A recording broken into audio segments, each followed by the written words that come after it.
This is the one I wanted to try out. I bet she gives great helmet. What up? Well,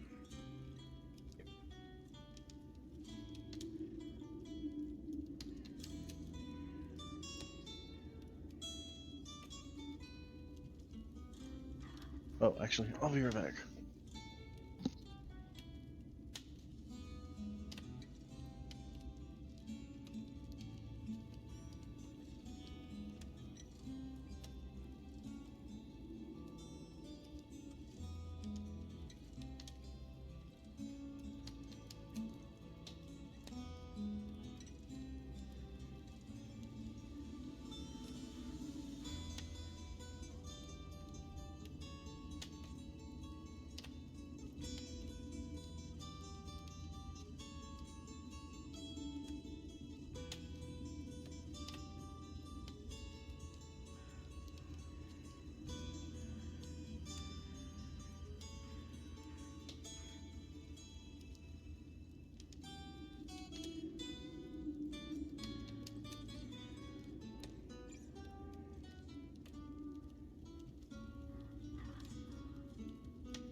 What up?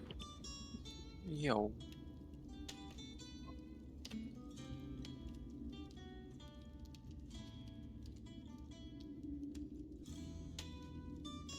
And I swear every time I update Discord, it like turns off from push to talk. Yeah, it fucks with my inputs. It's annoying. Todd, you have 125,000 fucking gold in Magic? What the fuck? Oh my god. Hey, want to sell your account, Todd? Fuck.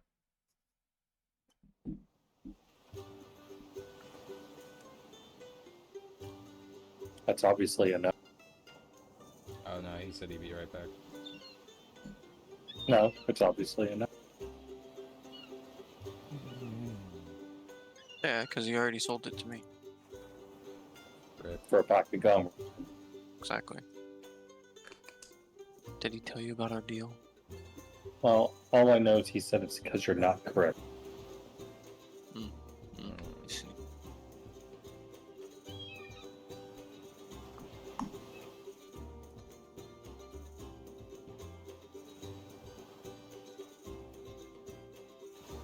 Again? Magic. What was that? Did you ask what game? No, I said hello, gents, again. Oh.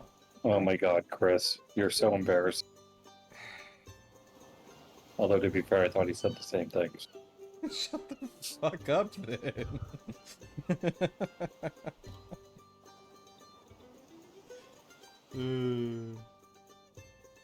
Get everyone here. We'll start.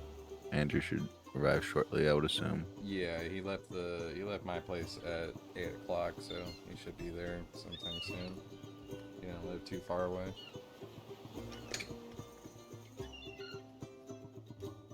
Fremont to Oakland isn't bad at 8:30 on a Saturday. He's probably smooth sailing home.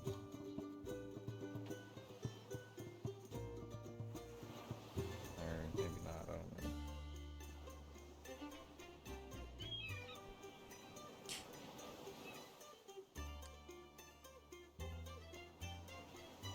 Oh, I joined the wrong campaign. Oops. How you doing, Matt? How's a kid? Kids. Well, the older one is being a 16-year-old. Thinks he knows everything in movie. And then the baby is perfect in every single way, shape, and form. Got it. You should buy the 16-year-old a car and then take it away. I already gave him my old car. Oh, yeah. Take it away. Show him power move. Yeah, except I paid for his license, gave him the car for convenience of me, so I don't have to drive his ass around anymore. Fair point, fair point.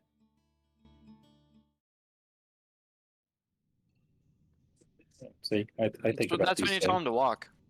That doesn't work because he does cross country and track. So he's training. You're helping. You're pushing him for his If you dream. didn't like your training, you're gonna now, bitch.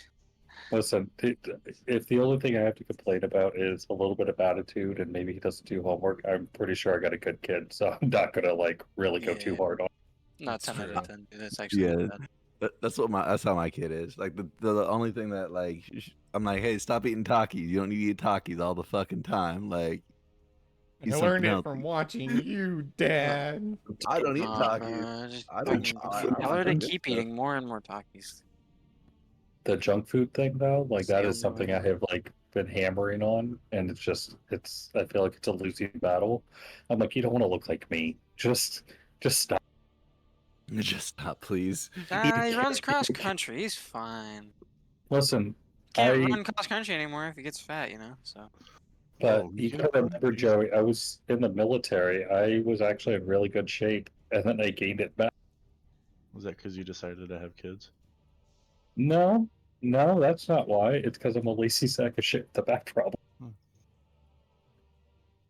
Fucking, I got some not so fun news. What's that? Mm, I am going to be taking what was it called again? Ozempic? Oh, Oh, you're doing that stuff. Good luck. okay. Is it for the diabetes one or is it for the weight loss? The diabetes. Oh, less good luck.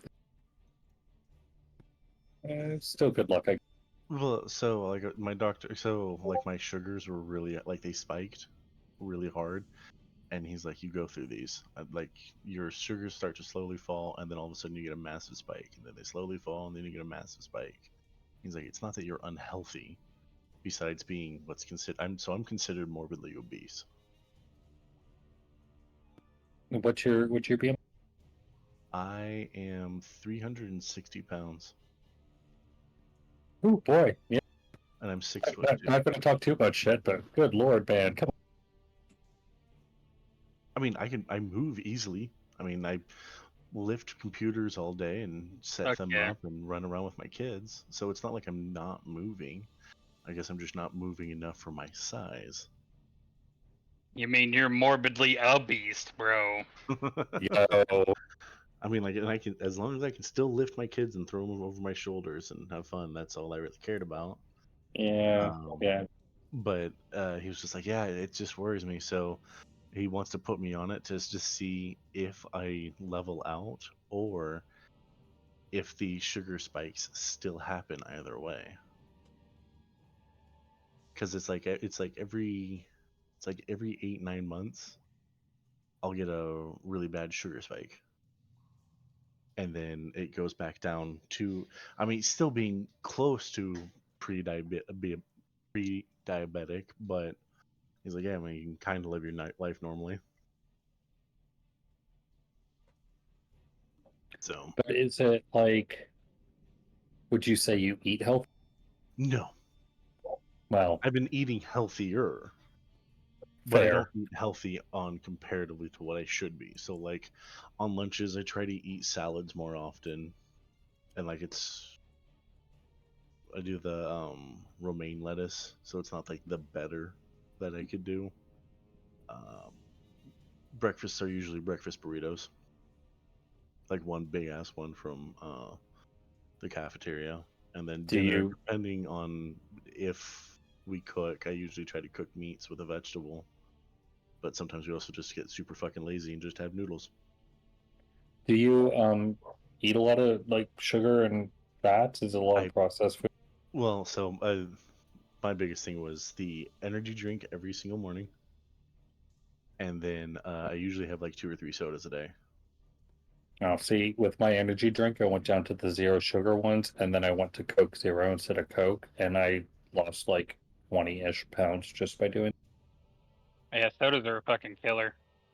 Yeah, so It's like really bad. if I cut out the sodas, I should drop significantly, especially Mountain Dew. I love a good Mountain Dew. Oh man. Oh fuck! Mountain Dew's loaded Worst with one fucking too, sugar. yeah. Oh yeah, and like there's the zero sugar Mountain Dews, but that's just extra chemical in there. So I want to have my So Baja Blast. my kids hate when I do it, but whenever they eat, because sugar's in everything we have, right? And you like just look at the nutrition facts and see how much sugar there is, and it is crazy. How even in Literally bread. everything has sugar, bro. It's wild. Yeah. Yeah. But I mean, like I said, I've also been eating a lot more like pastas and lasagnas or like different noodle dishes and stuff like that.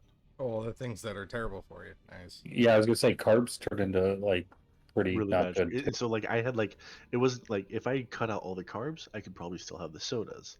If I cut out the sodas, I could probably still have some of the carbs. You should But cut with out both of both, them my guy. together, Like, it was I was just gonna say. Oh, that's easier fucking said than done at the same time. I mean, We aren't debating that. It's yeah. step it down. If you feel like you need to eat more, my go-to, honestly, is peanut protein. butter. I love peanut butter Oh, peanut so butter's yeah. great, dude. Well, it's so I was actually for a little bit there. I was doing just like pure protein and vegetables. The only problem is the protein sweats. Like, Yeah, if but you isn't like, it better than having sugar spikes and possible diabetes? Yeah. And the fucking protein farts, bro. Fucking clear rooms. Yeah, but again, I stand by that. Isn't it better than? yeah, and so On- like tonight, I mean, I will admit I did have a carb. I had rice, That's fine. but I also had I a shit thought ton it of was the broccoli, rice, and I though. had a 1.5 New York steaks. So Was it white rice or brown rice? why? It doesn't matter. You're right. It does does. not matter. It does. Brown rice is better for you than white rice. I mean, That's debatable because brown rice is literally just white rice with the husk still on it. Brown rice has a fuck ton of fiber on it, Yeah. which will help mhm. digest everything. White rice is fucking processed shit on it. It no. depends. Jasmine rice is probably the best rice in my opinion. No.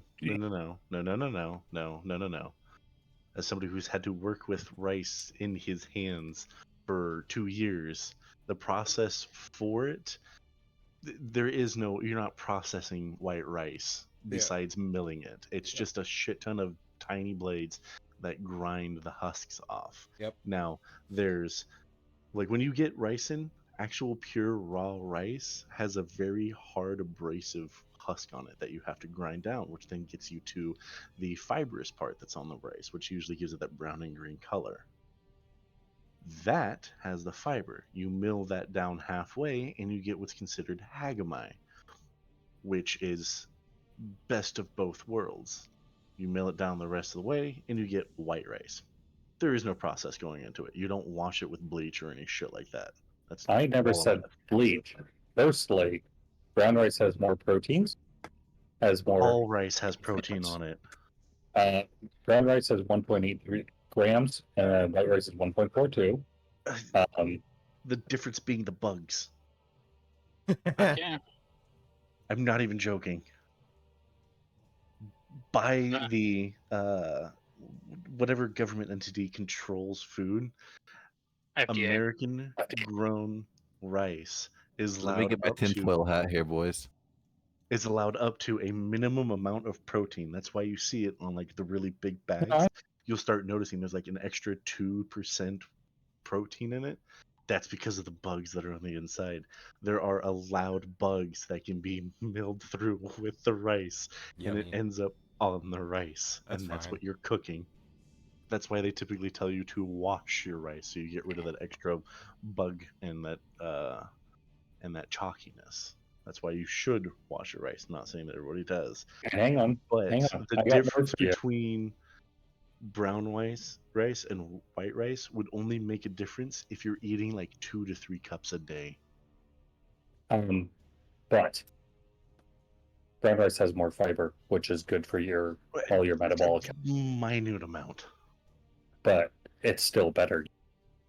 If I need Look, fiber, bottom I'm line gonna go is out and carbs buy are the fine. vegetables. The bottom line is carbs are fine as long as they're natural carbs and they're not fried. Okay, you're able Yeah. to eat Listen. potato and you're Oh. able to eat rice, but I would stay away from pasta.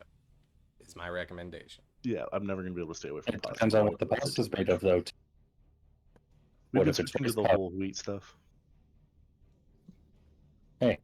All I'm saying is, I'm nitpicking here because it's the little things that kill you over the long time. Trust me, I've had these arguments with my kids. It's not gonna be fucking rice though, buddy. Well, actually, point in case to that, I almost killed myself by eating too much rice. Oh my god. Of course you did. Of course you did. Let me fuck up your guys' day with this one. So while working for said rice company, Why uh, would you only eat rice? Todd, so, please. Come on, man. hear me out. Oh It no, was all like rise. I was Fuck! yeah. Oops, Fucking alright. just get it. Anyways, I was working for a rice mill. I was going to college. I was living on my own. Not my own. I had a roommate, but to save money so I could keep paying rent and all of that shit too, my job did offer free rice because since I was in the quality assurance department, I had to not only do a test meal for it, but I also had to cook it, taste it, and smell it to make sure that it was right. And then that excess rice we either threw away or people would just come by and eat it with their lunch because who doesn't want fresh, good rice? Listen, I'm And going I to was counter. eating about 3 cups of rice minimum a day for lunch and dinner. And they did that for a year and a half. I gained like 150 pounds and I got horrendously sick because, little known fact, well, except for people who understand horticulture and farming and are also going into the medical field, foods have their own natural arsenic on the inside. Yep. And the Yep. other worst part is if you gain a massive amount of weight that's mostly fats, arsenic can be stored in those You fats. sure can. You are what you eat. And so I had eaten so much that my arsenic levels had started to rise. Mm-hmm. And then since I couldn't, and like when I got sick I was sick for like 3 months. I was constantly throwing up. I couldn't eat or drink food without wanting to throw up. It was like I was pretty much bulimic or anorexic, whichever one. I Literally think could bulimic. avoid it if you just added chicken to the rice. Not necessarily, but we'll get to that in a second. God, here. But it had gotten so bad to the point that I started like losing weight fast, like real fast, because I wasn't eating food, I wasn't retaining anything, so my body was consuming itself, which forced more arsenic to get released into my body. So I went from being like marginally okay to like it was hard to even just keep down a sip of water before my body would be like, no, we're gonna throw this out. Is it weird that it's making me hungry? A little bit. Listen, I'm going to contextualize this. Do you guys know what my company? Do we know what? Say me What my, Andes. what my company does, like what we. Oh. No, I have no idea what you do. Well, I'm a DevOps engineer for an e-commerce platform that sells, we'll call it perishable gifts, up to and including chocolate-covered strawberries. Like, Oh, that's cool. yeah, it's I mean, I didn't know exactly what the scope was. I knew what you were doing, like technical end, but I didn't know what it was like. The ground product was. so that is one of our brands right there that we specialize in. And I will tell you the best day that's at the office or at the warehouse is popcorn cooking day. Mm, I love pop. like fresh kettle corn? No, it's fresh popcorn. So we actually work with a fruit broker in Lodi. It's called Rivermaid Trading Company. It's one of the largest fruit brokers in the San Joaquin Valley. And so, like, there is so much chocolate and candy and everything. It has taken every ounce of like some motivation to not go and just eat things. Like we sell a box of berries for like, I think it's like $40, $50, something like that, and I can just ask for boxes like fresh made. I just usually on Mother's Day, Valentine's Day, special like my wife's birthday, I just get like boxes of them and bring it to the women of my life. You know, my mom, my mother-in-law, and my wife. It's interesting. Just sucks that big strawberries don't have any fucking flavor. Actually, we use Driscoll's and they have a lot of flavor. It's Rivermead's very Driscoll's good are at what they do. Driscoll's are fat good. Those are good ones. They really are the best, and these ones have flavor. Chocolate Oh, covered strawberries Driscoll's. aren't my. Those are the ones I put in my smoothies when I do my smoothie diets. When I'm only like eating smoothies or drinking smoothies for like a month or 2 months at a time. Those are Yeah. the strawberries that you must have to do that. Gives it so much And- flavor, so much texture, so much red. Ooh, And we have a good Kie, and they're super juicy, and only the good ones get put into our berries. There's a whole process. Like the sorting machine is kind of crazy. It uses cameras and these little flippers. So like you just dump a bunch of strawberries down the line. It goes down a conveyor belt. It passes over this, and this little flipper will actually kick out the bad ones based off AI detection of the No. camera. Yeah, so they started doing that for like different foods. They tried to do it for ketchup, and it didn't work out so well. I'm not surprised about that. I know, like Rivermaid, they specialize. Their whole thing is cherries and pears, on their farms that they grow, and so the machines are very similar to each. Seeing it in action is kind of crazy. I got to see if I can find a video of like it in slow mo. It's kind of. Yeah, they found. You all know how ketchup is made, right? people put their toes inside tomatoes. Oh yeah. Torch. So what you do is you get the whole neighborhood around, and you throw a bunch of tomatoes in a bucket, and you stomp on it with your bare feet, like you do. And those that have foot fungus take precedence because of the simple fact It's that flavor. I wish exactly. that was the case. That would make it so much Why do you better. think ketchup molds in the bottle? Duh. People already has their fungus in there. He's got a point though. It's if the food's Well, so originally, this is also leads to why ketchup has a protein count as well, which makes me giggle every time. Todd, I swear to God, I told you 5 years ago to stop fucking the ketchup bottles. So That's why it has they- protein. yeah, this is so much. Todd, while count. you were telling us that story, you could have been telling us about how you're fucking ketchup bottles. I'm actually kind of pissed now. Do you know, guys? I knew your dick was so small, but I didn't realize it was small enough to put inside of a ketchup All right, Hey, fuck you. It's the Heinz D&D. 57 glass bottles. Thank you much. At least those have a slightly wider mouth. Really gotta spank that You Suction. bitch. would fucking Alright. know. You would. Anyways, so I worked with a guy who was one of the plant managers for ketchup, and he did not specify what branding he did because he was never really supposed to talk about it. But one of the things that he did talk about was why there was a protein count in ketchup.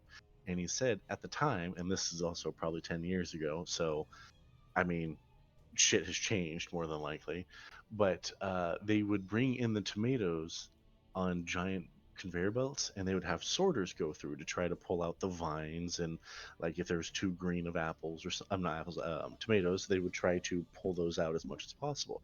At the same time, since a lot of the tomatoes were still on the vines because of how they were grown and how they were harvested, and they wanted to keep it whole, it would pick up more than just the tomatoes and the vines. So inadvertently, you would start getting some of the ground rodents like squirrels and rats and snakes and shit like that.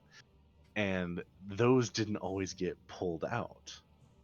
So the conveyor belt would go into like pretty much this giant blender and would just start just demolishing everything. So that way you'd have that consistency of what ketchup was, but it would do it to all the rodents too.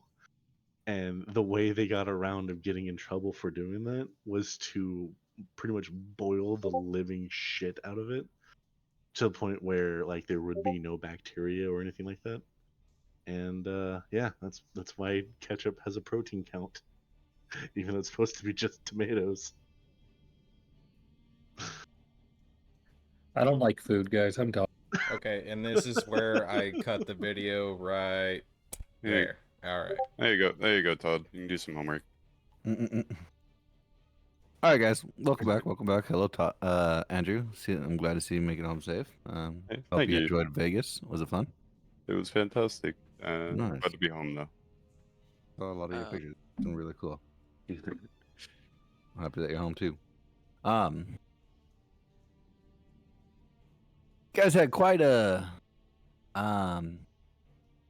battle last time on Dragon Ball Z.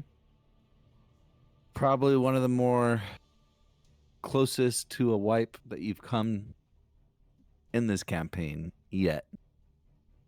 And it was a bit of not just a one part fight, but two, as you did have to fight a couple cultists before fighting this giant 15-foot monstrosity of a cumulation of beings, bones, and presumably this half giant torso attached to this shield. Now, you guys put up quite a fight. Those of you who are of that melee variety put up so much fight that you all ended up unconscious. Some of your friends showed new feats, new abilities that don't exactly go with their magical nature, but it's all due to the magical item, a few magical items that you found throughout the entirety of this grotto that you guys are in. Now, we just ended with the felling blow, essentially, from Kairos to this BBEG Murloc creature.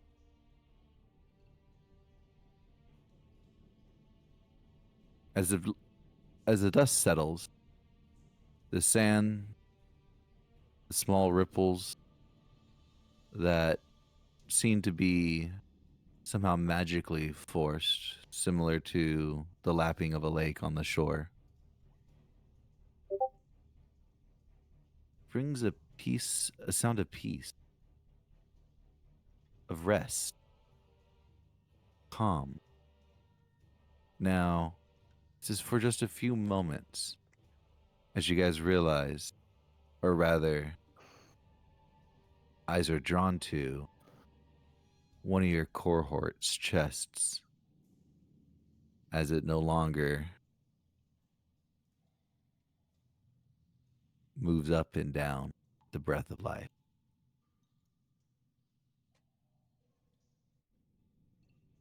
I would assume a couple of you guys would still make haste to your fallen friends to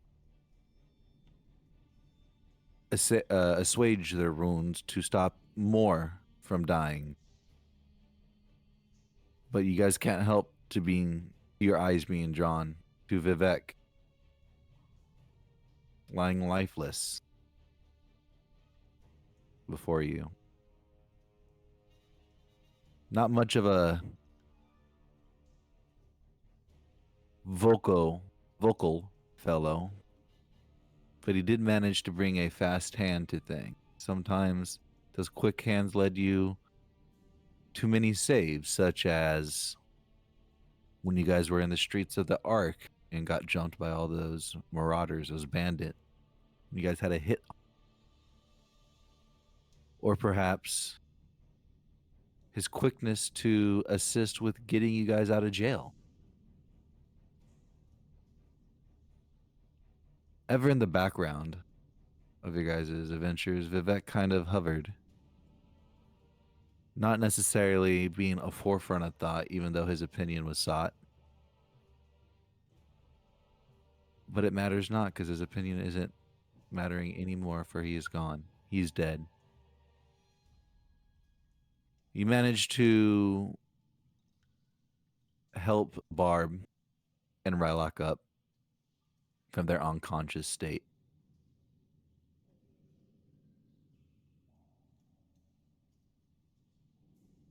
Barb, as you come to, you kind of wake up in a flailing motion, drenched in water as you've fallen unconscious, kind of floating on the shore. You look over. Your not necessarily battle brother, but your friend in battle that always you personally, maybe inside, maybe not a vocal between you two, but you had a competition going with who could hit more, who could do more damage, who can kill more. And it dawns on you that you'll never know. Vivek is dead.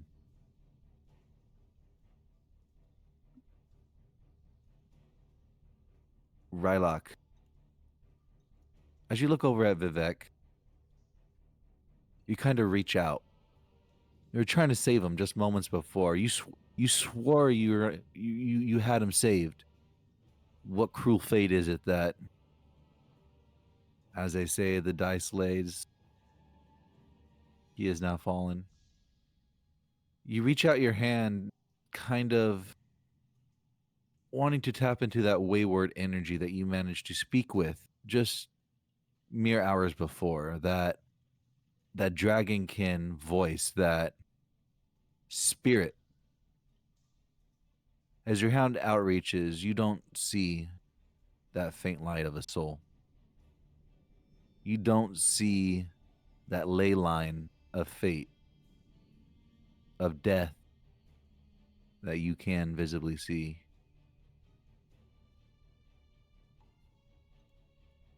Everybody's quiet for a few seconds. Only the sound of the water that laps the shores enters your ears. As you guys take a few moments of silence, just to kind of collect yourself after this very horring ordeal, you the breath feels a little bit lighter. The air, over the course of the few seconds, you feel not a chill, but a distinct difference in the temperature as it kind of cools. You guys feel comfortable in this atmosphere. A cool, unknowing wind kind of washes through this place. The sweat that beads your guys' brows, the water that drenches your clothes.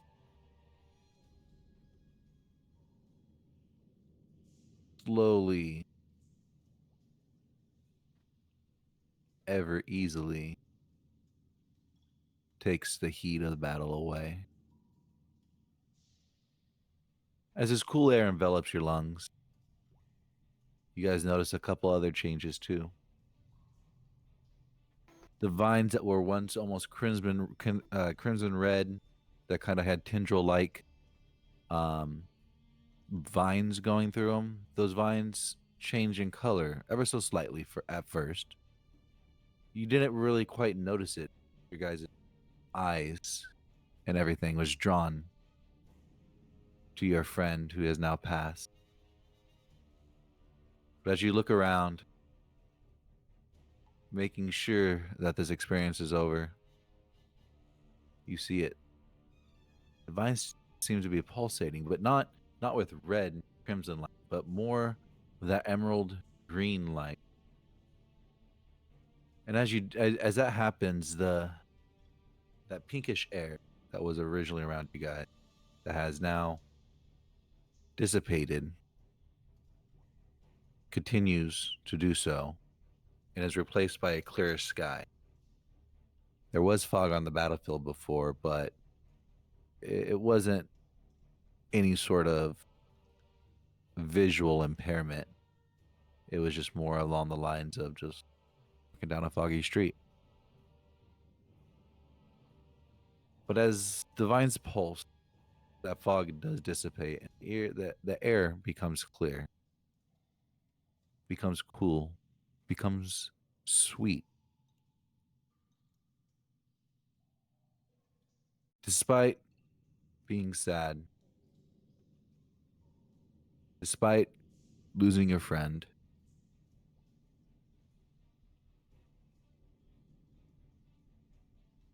you all feel accomplished.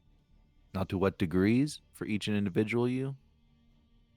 Excuse me, to what degree for each of you individually, that's up to you.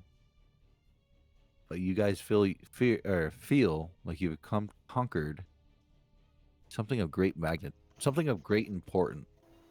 That this is going to have an effect, not just in the immediate with what you're about to see or view or hear or feel, but will have a profound effect on nature itself.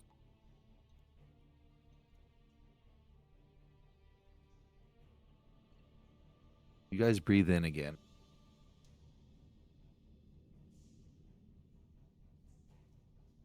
You guys are kind of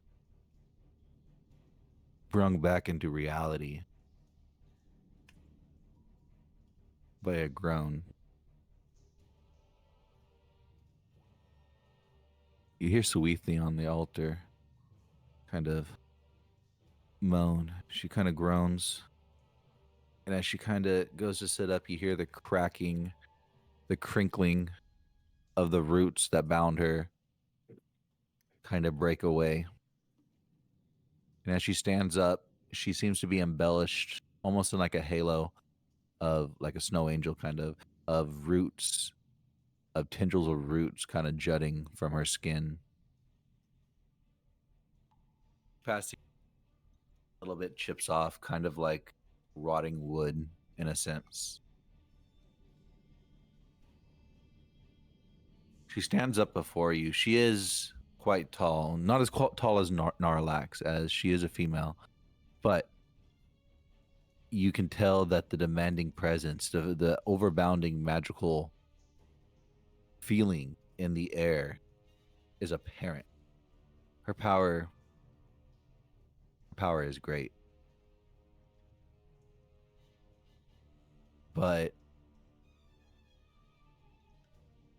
she stands up and she looks around.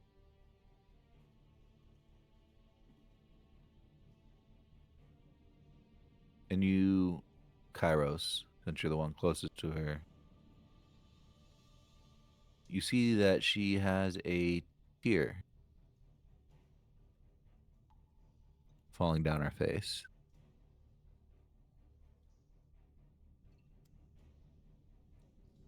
What does everyone do?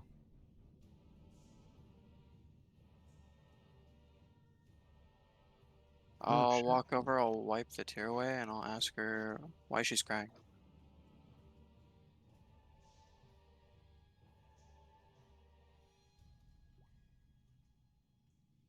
Someone I knew not fell here.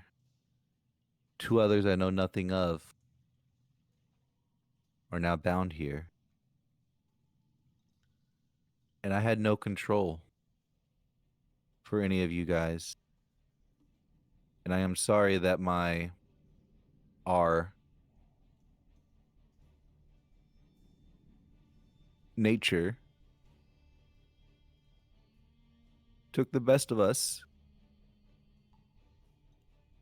and took something so dear from you.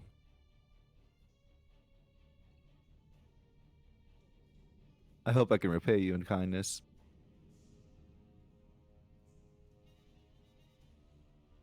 But I see there's a lot of damage that has occurred. Oh, don't worry about that. Just worry about getting a little better. Been asleep for a hot minute.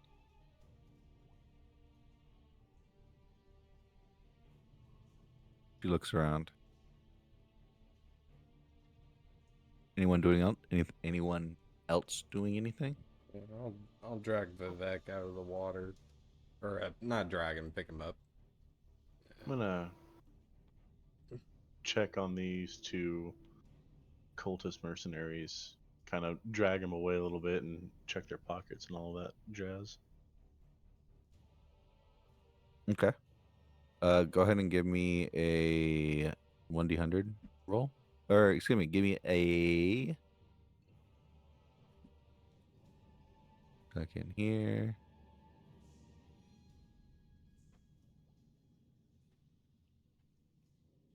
Make an investigation.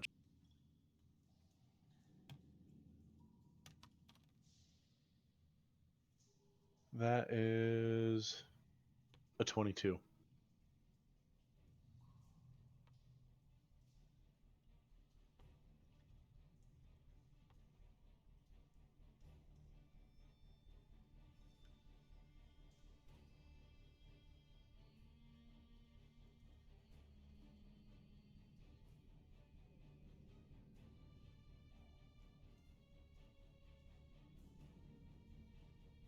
Did you roll your 1d100? Oh, you wanted me to roll a D100 too? I thought you wanted me to just roll a. Yeah, I said yeah, I said yeah, and then roll a d100. I think it probably did.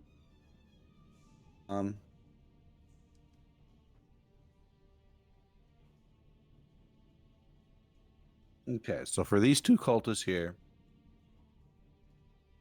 you see that their robes are matted and torn to scraps, but the material of the robes kind of more on the areas that are less worn. Fine. Perhaps you can salvage some of that. Sorry, I find what? You broke out.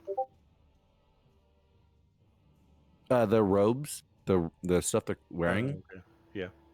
is made of fine material in the places that it isn't matted or worn out. So, like Mhm.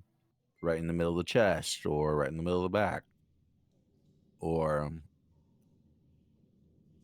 like right in the middle of like the thigh, things like that, like on a jeans, like that.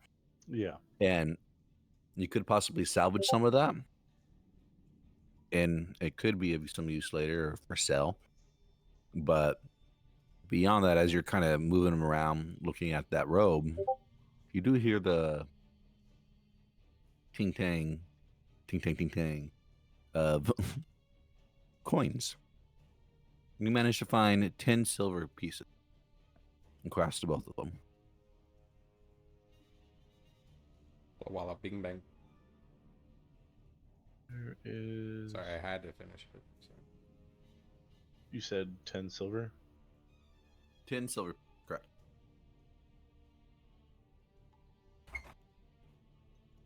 Yeah, I'll take the.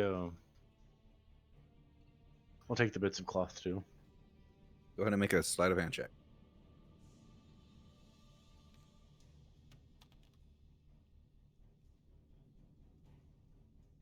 That is going to be just a straight 9. Straight. Okay, give this here. So you get a small sample of fine clothing.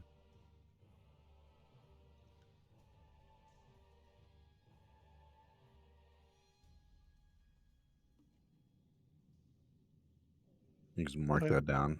Yeah, I'll put small Make sure to fine add it. sample of clothing or cloth. Yeah. Look, cool beans. Is anybody else doing anything?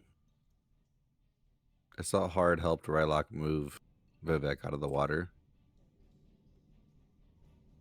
Barb, you're currently standing in the water.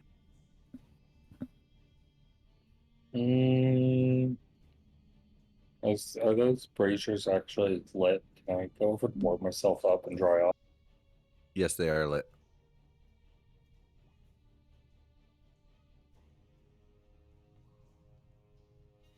Yeah, just hands up trying to warm up and dry. Yeah, no problem. That one is a little bit lower than the rest of them. The other ones are a little bit higher. This one is a little bit lower as it is table level. So that is just a prominent fire. So you're warming up as you walk over. Hard, are you doing anything? Just yeah, he's still kind of just in shock. Been trying to cast message on him, but nothing's happening. Trying to cast message on Vivek. Yeah.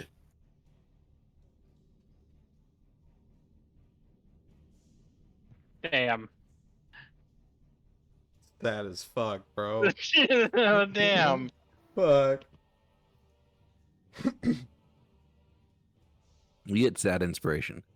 What is that? What is even that? You get depression. Is that an extra die?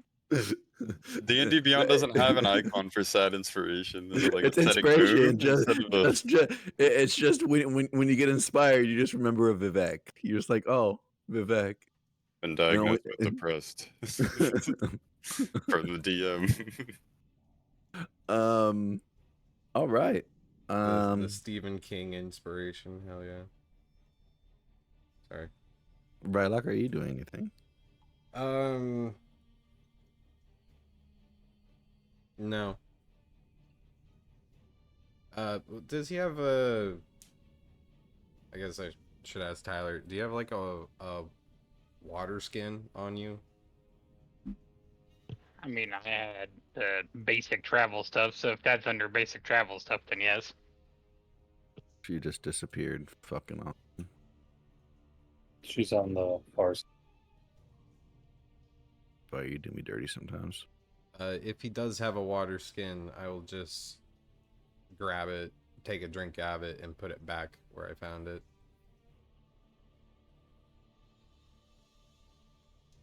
And then just kind of rest my hand on his shoulder there and look at Hard and shake my head. And look back down, and then I'll get up and I'll walk away.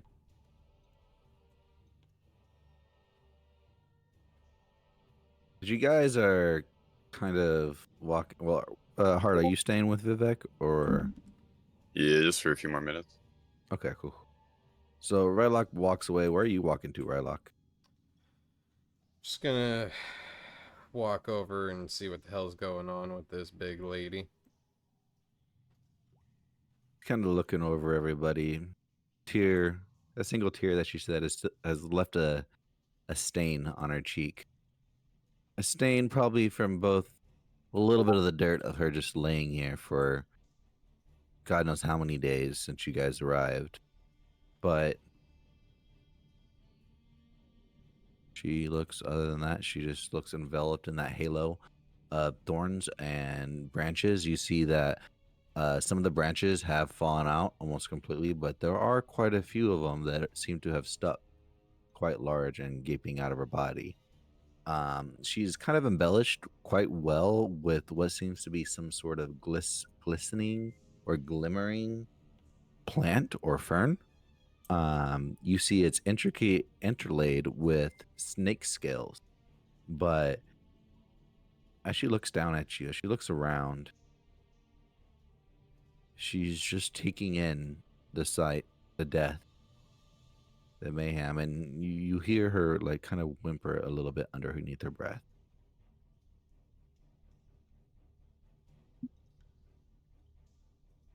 As you guys are kind of just watching her, Hard's taking in the loss of Vivek. Quiet again.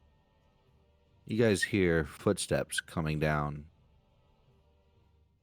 the pathway that you guys entered the room from.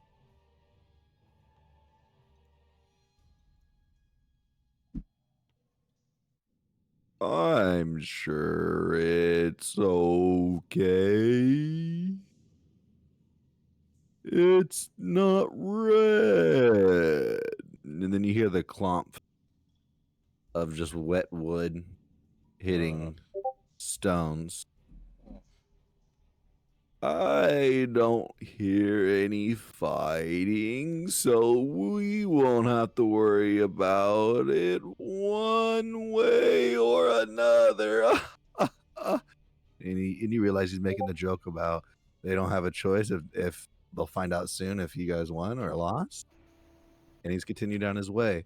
And you hear in the background, you hear Fungi. Well, yeah, you see, I did not want to come down. I could just slip over there in the water and I could just until I know it's safe. But that's not very fun. Go. And he laughs. That made no sense. Fungi replies. And he sheepishly steps forward. Hard, you can see this from your angle. Everybody else, you just hear the echoing of conversations of this coming down the line. And you see that it is just the grouping of individuals that you managed to save in the grove. It's Fungal, one of the druids that you saved, Fungi, and then that druid named Dryad, and that shaman named Shaman. Man, you and your name. Yeah, very, very simple. They're filler characters. I'm sorry. I'm not going to give them super hard at the moment. Yeah, you don't want us to give them lore. I Them, understand or how it what's is. happening? I don't want to feel type of way, and you guys just decide to go fucking murder hobo some motherfuckers, okay? Or maybe they become a permanent NPC in our party. And you know they live in my backpack too. By the way, they live in my backpack. It's gonna be Lizard 2.0. Sure, yeah. Yeah, I love So you take the kids out of your backpack. So you take Finn. Mhm. Apologize. and Rodney. Rodney, Yep. yes. Yep, forget about Rod. Rodney. I forgot You about you that. take Finn and Rodney out, and as you take Finn and Rodney out, they come out and they're like, "Mom, thank you. I didn't know if you were gonna let us out. We were really wet and holding our breath there for a couple moments, and we didn't know what happened. Did you? Did you get? Ah, Did you get? no, no. Finn. Whatever you I say. I think she. Yeah, I think she. I don't make a deception check. Oh, wait, this is Barb's strength, where she gets good rolls on things that don't matter.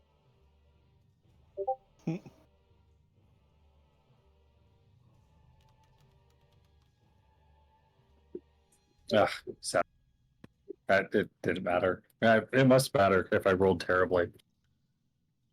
So as you're saying no, you're kind of like shaking your head left or right, and as you're shaking your head left or right, you see Finn's just looking at you, and you realize that Finn, who has experienced battles in certain ways, maybe not as drastic as Rodney has, or excuse me, maybe Rodney hasn't done it as drastically as seen it as drastically as Finn has, but you could tell Finn is clearly looking at a battle wound, and you just feel your ear just kind of hanging off the side of your head. Not necessarily detached, just kind of like flapping in a weird angle.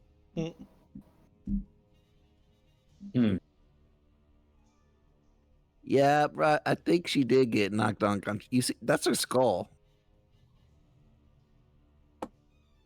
Oh, that's what it looks like. All right, kids, go get out of here. Go play. Go do something. You gotta- stretch up. Give me a second. Take a bath. I have to make a Constitution saving throw for Rodney real quick.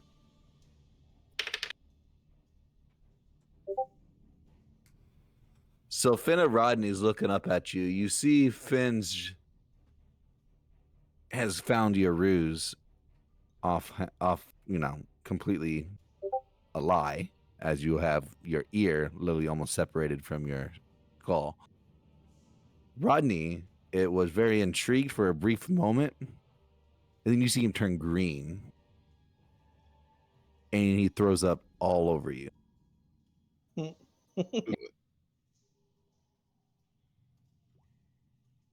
If I knew it was like this, I wouldn't have come. Mom, how are you going to take care of me if you can't take care of yourself? Listen, kid, ignore that dice roll and rolled. I mean, I'm still up. The big guy's dead. That's why we have friends. They help us, but maybe we got off a bit more than we can chew.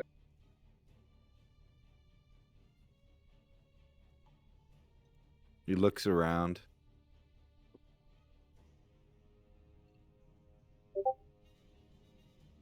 And you realize that this is the first time that Rodney has really seen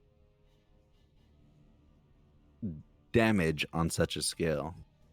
His eyes kind of grows as he looks around and he's seeing dead bodies decimated by the punches, the axes, the blows that you guys have done. Now, he may have been out and about when you guys were, sleeping and whatnot. But as far as like in battle or ever pulled out in battle, Rodney's never been pulled out after battle or in such a horring experience as this.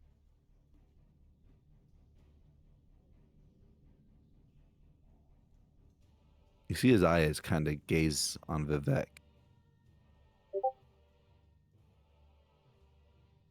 And you see him begin to cry.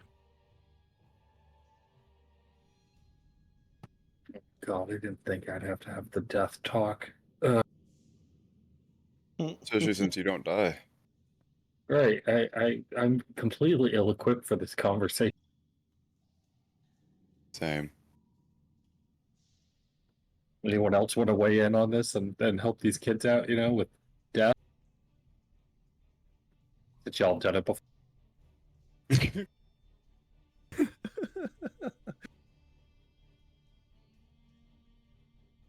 Nobody talks. I, Everyone just kind of. whatever. Is that what you say? Yeah, I have nothing.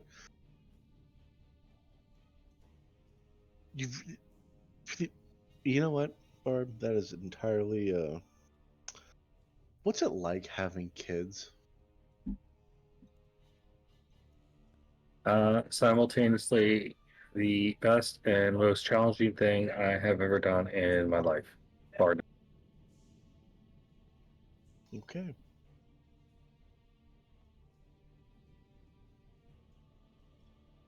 You guys are kind of standing here. Barb's having this conversation. The kids, well, rather, Rodney is kind of quiet. His gaze is just kind of fixed on Vivek. You can see just the atmosphere around Rodney has changed, wavered. His upbeat character has a sense of sorrow around him at the moment. Barb, I need you to make a dexterity saving. You do not see this coming. I love that you've just started saying that. Because it's higher than your passive perception. He's just gonna Forever. make some stuff up. You said dex saving throw? Dex saving throw, yep.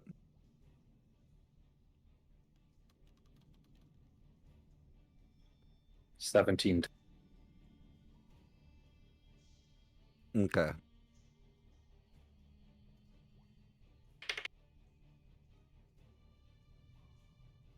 Okay. So as you kind of turn facing Gregory, answering this question about kids and whatnot, you feel a pressure from behind. It kind of takes all of the pain and all the wounds you have away once you realize what it is. Rodney has embraced you, and he's now crying into your back. Why did they have to take my friend? Can we go back? I don't want no more of my friends to die.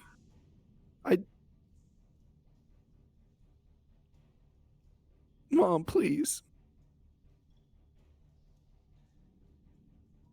And he hugs tighter. Kairos, what do you do? Go ahead, sorry. Just real quick, she's just gonna pat him on the head a little bit, like pull him a little.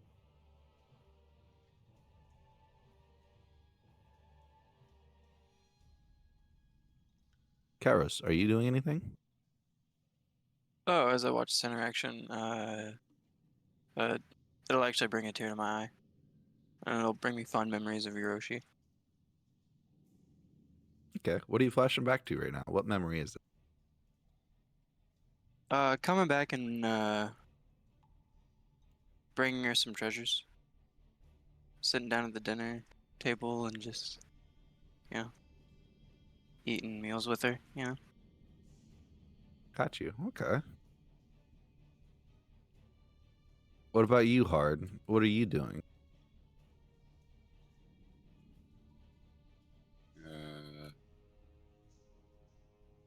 Gonna walk. Gonna walk over here. Okay, cool. So all these people have come walking in. They have now laid eyes on, the aftermath, and they're just being quiet as they realize that the atmosphere, despite winning, may have been a loss. As their eyes are resting on your friend Vivek as well. Rylock, are you doing anything? Mm,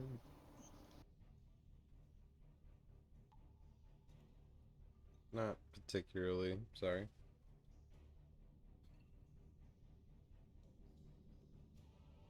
Nope. Gregory, are you doing anything? Well, I just got done searching their bodies and everything, and then these two showed up, right? These two whom? Fun guy and Fungul have been here kind of just talking, and everybody's doing their thing. Yeah, the shaman, the dry, everybody you pretty much rescued in here, outside of the protectors of the Boulay, are here. So you got the shaman, the dryad. The shaman's currently in stasis, because of Kairos and his spell. The paladin is the druid that you guys managed to save, the one of the 3 druids. Yeah. And then Fungal and Fungi are kind of sitting there, just hovering over Vivek's corpse. That's what I thought. If you don't have anything, it's fine. No, I'm just kind of surveying, and I'm gonna kind of step over here and keep my back to the wall. Okay. Keep an eye There's- on everything. Okay. Well, if there's nothing else, we're gonna jump to the next mini cutscene. Oh, well, like Go we're ahead. ending. I was in the because we're wait the next cutscene, like we're moving to the next map. No, like next time on Dragon Ball. No, I'm joking. Don't say. Oh. I was like, bro, that was Fucking 1 that's in the hour. first half, bro. No. Jeez. Jeez, it's not even our No, normal it's good. time. That was good. I got everybody Yeah, a little bit there. yeah, That was man. good. Get me going. Mean. No, but like next cutscene, as in there's gonna be like conversation between the NPCs a little bit. Oh, okay, yeah, that's fine. Okay, so nobody else has anything they want to do real quick? We're good.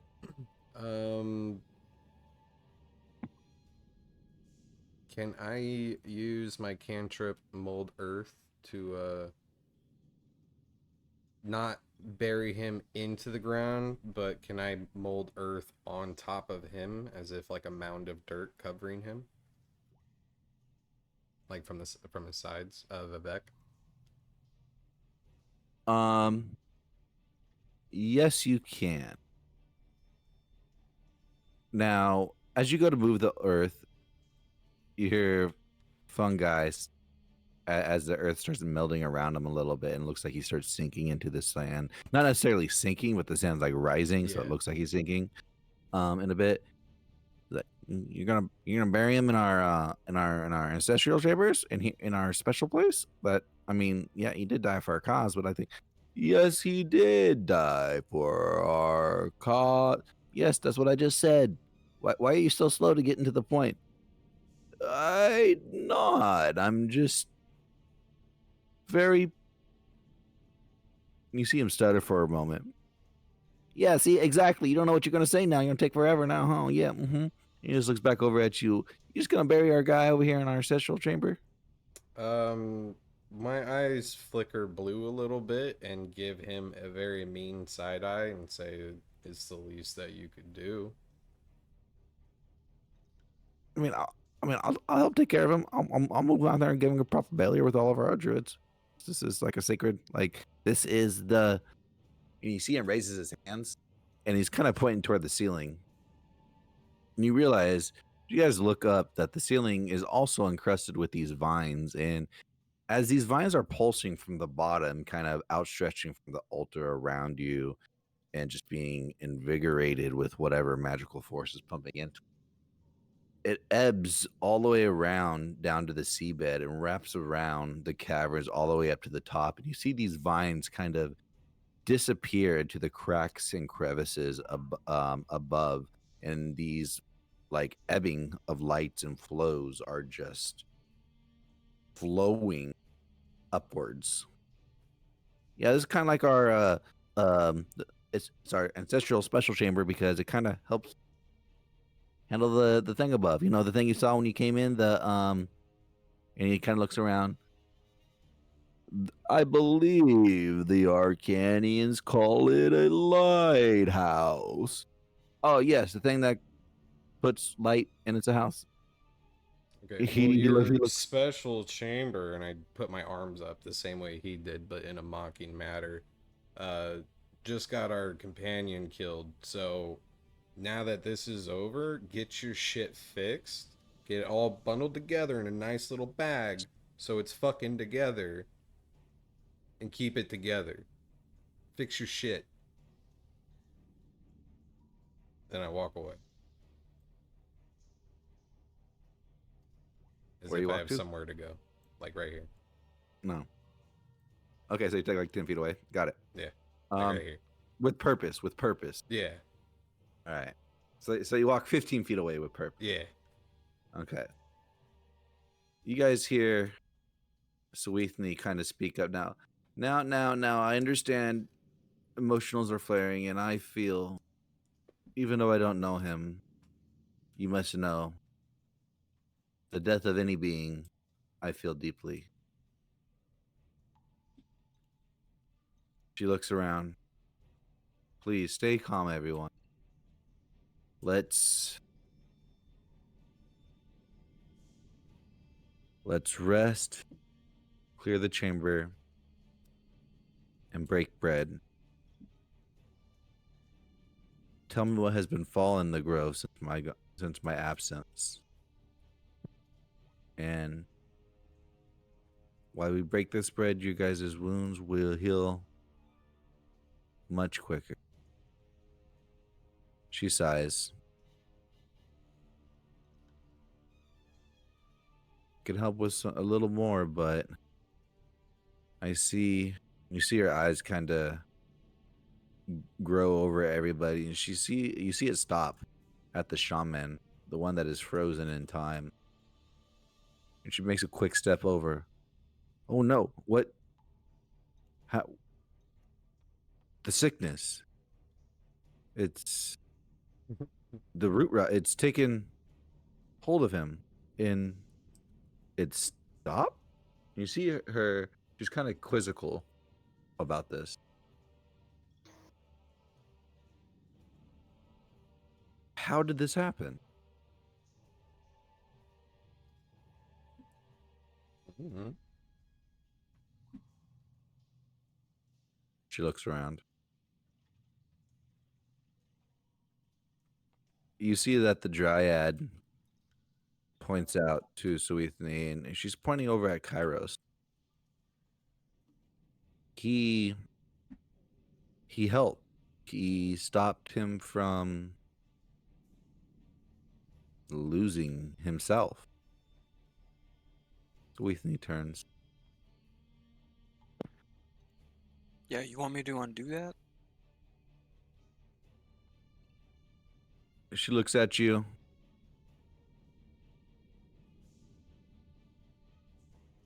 My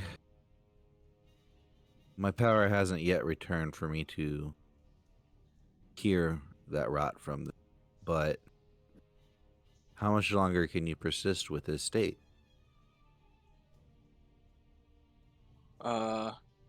Indefinitely? She looks at you. What kind of magic is that? It's of the time variety, I would say.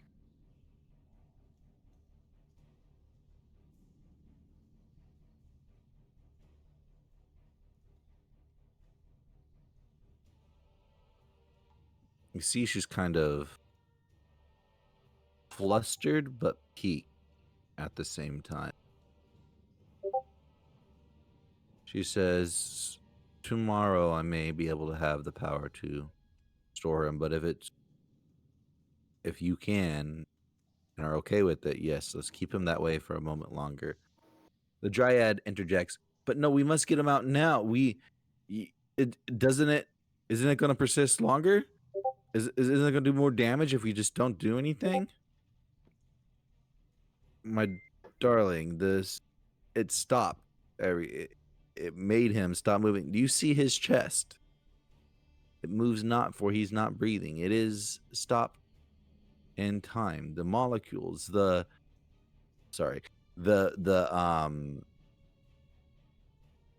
curse in him has stopped. It can't grow if there's no time ticking. And this fellow, points at Kairos, has found a way to make the clock stop. He may have given us a great clue to the rot that infested this grove.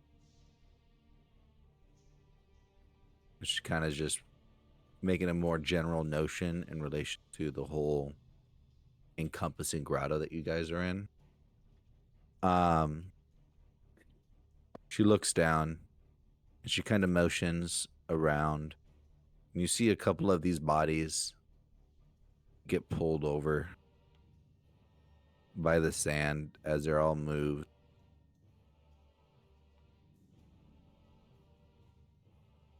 The only one not touched is Vivek's. But she moves all the bodies over to the side. You see Fungal go over to him. And he kind of just steps on him. And as he steps on him, you see his vines around his base, his roots kind of split out and kind of grab the bodies. And you see his body kind of engorge these into his own being.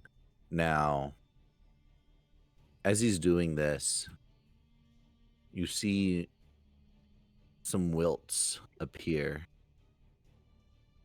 on his mushroom caps. His color, which was like a grayish green, like a moldy mushroom, kind of lackens to just a dull, almost translucent gray. Let me get all these bodies right here.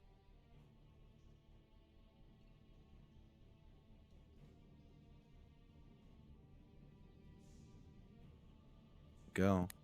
All right. And you see as he comes, you see that as he walks up, Fungal is looking a little bit weathered, tired. Yes. Bodies are taken care of. I could, if you guys wish it, take care of your friend's body too. And he says it with a very compassion. And this is the first time that Fungal, the slow-speaking individual, speaks with a normal tone, a normal rhetoric. And everybody, except for Sweetney, is taken aback by it, as their eyes are kind of drawn to even Fungi. You're telling me you could talk like that the whole time and you're talking slow? I talk slow with a purpose. This is very purposeful, and I already know sacredness behind it. So it is a simple statement. You guys would like, I'd be more than happy and honored to take care of your companion's remains.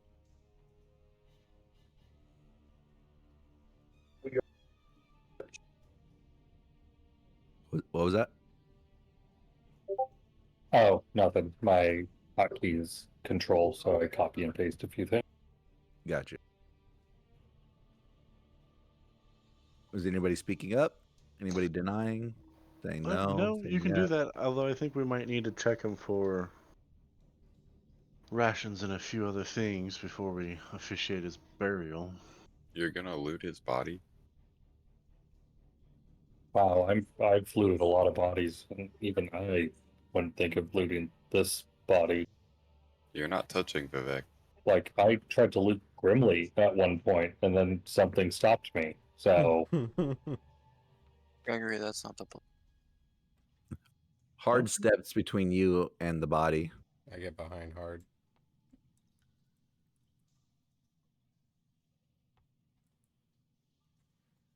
Eventually. There we go. No problem. So as you make that mention of that, you see a stoic response from your comrades, companions, essentially saying they won't allow that for the looting. Now, are you going to allow him to be taken by fungal in relations to like burial? Like it's a Or good way to honor him. yeah. So he fungal's talking to you guys with the regular answer, knowing the sacredness of Vivek and the task at hand that occurred. But fungal is saying that he will be honored to take Vivek's body and go and give it a proper burial on a location. Yeah, down for that. No looting or nothing like that ensued. It's just going to be like a ceremonial, like carry out, like dead person over two arms type of. Yeah. Okay.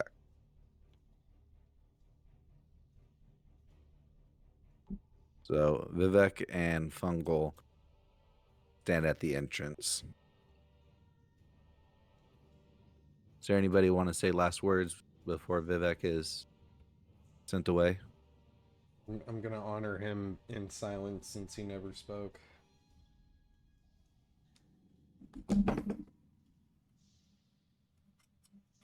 I'm just gonna say thank you. And I'm sorry.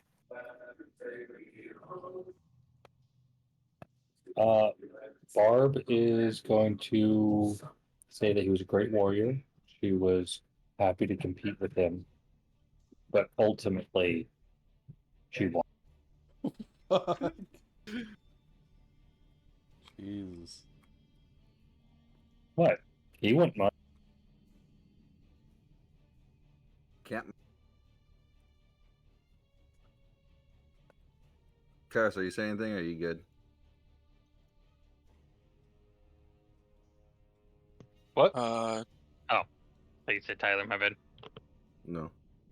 is this in relations to the Vivek thing with leaving. Vivek? Yeah. Oh yeah, I already told him that wasn't the play. That's all I had to say. Are you talking about in relation to Fungal taking him though? Oh no, that's fine. Would you have anything to say to like last words to him? Is what he's asking. Yeah, Oh, he's Before for they like, go Vivek. away. Yeah. he's Oh being, shit! Oh, I'm so sorry. You get. Yeah, actually, I didn't know you long, but from what I did know, you were the greatest fighter I've ever seen. And to you, I wish you the best in Valhalla. That's all I say. And throwing hands for eternity. Hell yeah, Throwing brother.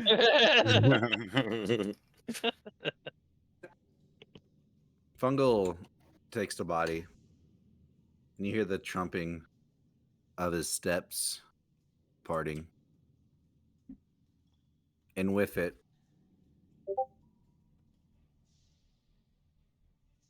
Vivek's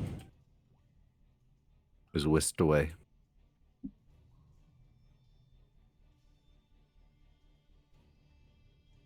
You see Suithi come over. Oh, let me get rid of these other bodies. They were supposed to be in the bodies. My bad. Does anybody see any more bodies besides the big boy body? Okay, Nope. we're good. Actually, nope. There's a cultist mercenary right in front of me. Oh my lord, really? So many dead bodies to pay attention to. As you guys are looking around, managing around, do you care if I move you off the podium, Joey? That's fine. Sorry. As you guys are looking around, kind of taking the breath, taking a breather, realizing your party grows up yet ever smaller. Turns around and places her hand on the stone.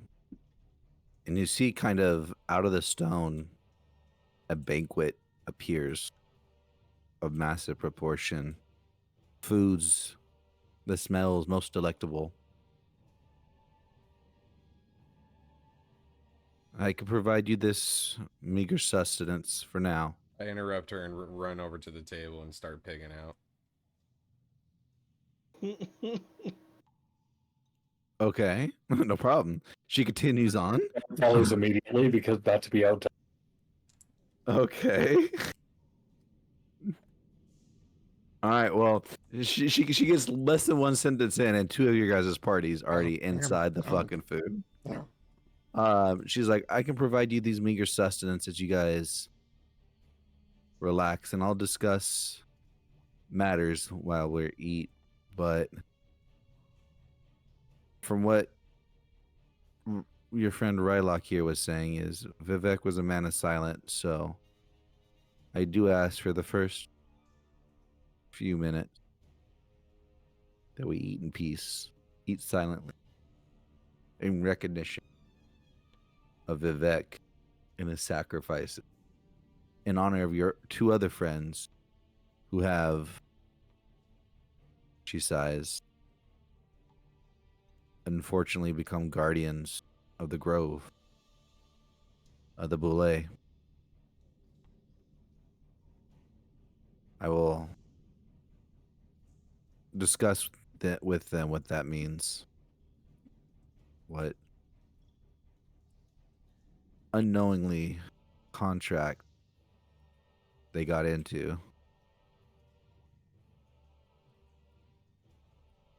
She sits down. She goes to grab a couple pieces of fruit. You see, as she's sitting there, more of those thorns over the course of the conversation has, excuse me, not thorns, but lashes of vines that are sticking out of her skin have broken off. Still, some are present and very prominent on her, such as those that are coming out of her head and on the shoulder. But the ones on like her legs and her hips have either wasted away or about to be. Yeah, so these guys killed those shambler things, you know, those little vine root things that I was telling you about before you went woo wee, you know, down there and on the sloan. You were just like horizontal, like flat. Do you mean asleep? And will you just please be quiet? You see her get a little bit angry as she almost said, "Shut up." We are to eat in peace. And as she says that, you guys hear, of course, in the background, the flaying and just flesh eating of Barb and Rylock as they're tearing through this banquet. Oh, it's a competition for sure. Everybody else is slowly walking over to the table, grabbing a small handful of food. Gregory, are you going to join them? Yeah, I'll join for food. Okay. Hard, are you going to join them? Yeah, no problem being quiet there. All right. And what about you, Kairos? You're joining them? I know you're already at the table, but...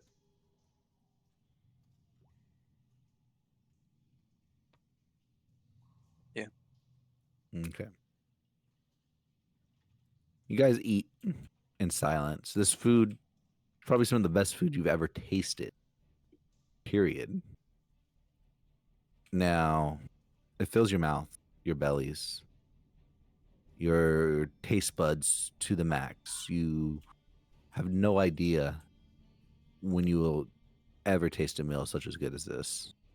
And in fact, Barb, you feel almost honored to put something so just tasteful in your mouth.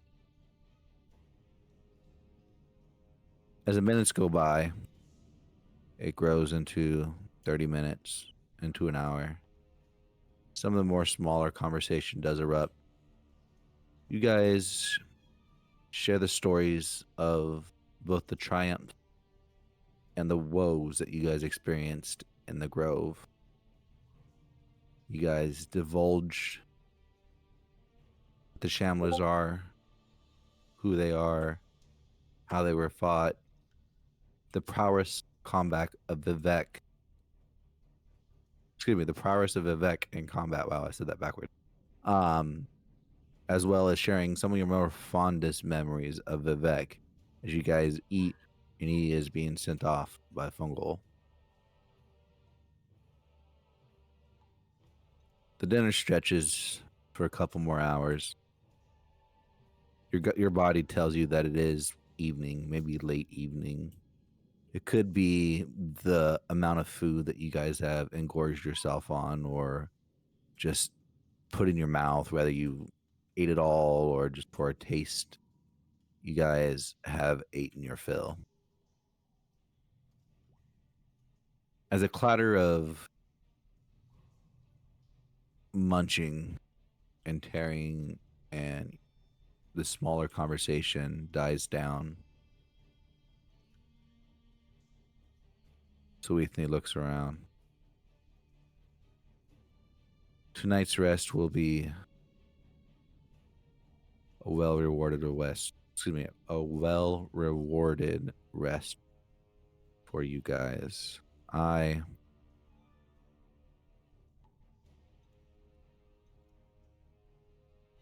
I'll do what I can for you in payment for what you have done, but I can tell you, you have done this world, this sea, a great service.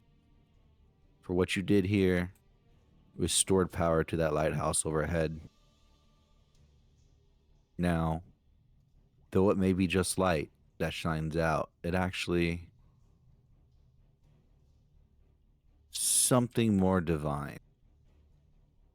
It's never quite explained to me. Rather, I was passed this mantle by my former colleague, my former leader, the former Grove Keeper. In fact, he's here with us today. Kind of looks down as she sighs. You see her head turn over. And she's looking over at the body of the giant Murloc that you guys just fought. And you guys can not necessarily hear, but you see the small, slight shifting movement of the giant carcass that is roped to this shield. Still alive, but not alive. But not dead either. Kind of just fidgeting. My master was born, or not master, sorry. My leader was buried in the Grove. In fact, he's the one that helped embellish these vines to the lighthouse. Not quite sure why or who instructed him, but he was a fairly mighty being. And he was, rather, up until the end, and started losing things. His touch of magic, his memory. And I inherited his mantle. And I'm the keeper of the Grove, but she kind of looks around and sighs. Excuse me, she kind of looks around and sighs once more.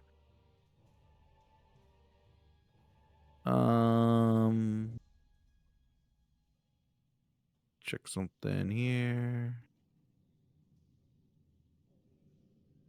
With your passive insight hard, you can tell there's something else she wants to say, but she's not saying, as there's a pained look kind of across her face as she looks around, kind of at her shoulders, and up towards the front of her head.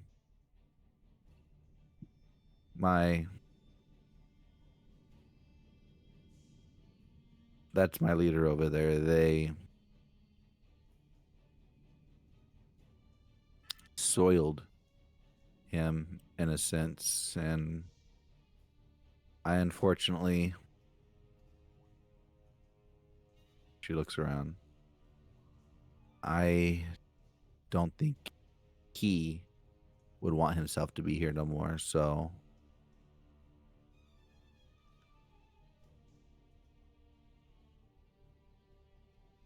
tomorrow you guys will be able to meet a version of him. For, if I may ask of you, please take him with you. He knows nothing of this world, and when he takes form anew, he may not remember anything, if anything, from his past. But I can tell you, group of adventurers, despite what flaws you may have some goodness in your heart, and I feel you may lead him in a proper direction.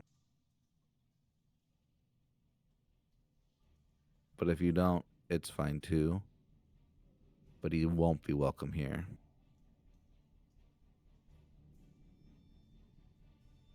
She kind of sits down. And you see that even though she said that, what she has said weighs heavily on her as she's kind of breathing deeply, huffing in a sense as if holding back a pained tone.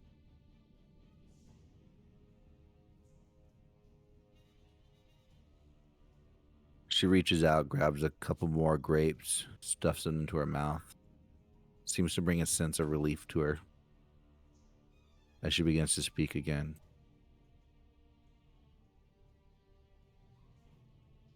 Do you guys have any qualms with taking him with you? No.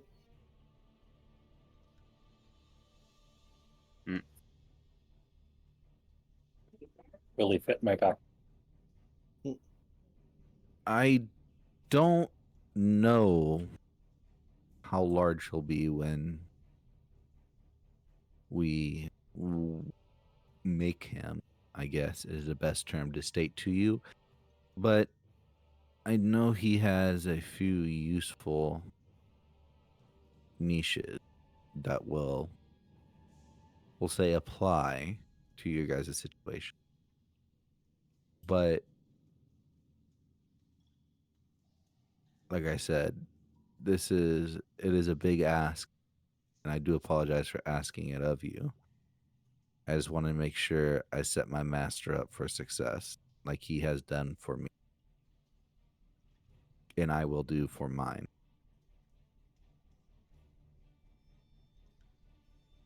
She kind of looks around. She looks over at Rylock. Would you accept him? Well, wasn't easy getting here. It's probably not going to be easy to get back. And all you guys know now, I'm probably going to be heading off here as soon as we get out of this place. I came along to fulfill a blood oath, but kind of seems like that blood oath is no longer valid because the other participant is stuck glued to a giant monster. So, yeah. I almost died today, and I don't think I'm ready for what comes next. Seems like you guys are heading on a path of self-destruction without even it being your fault.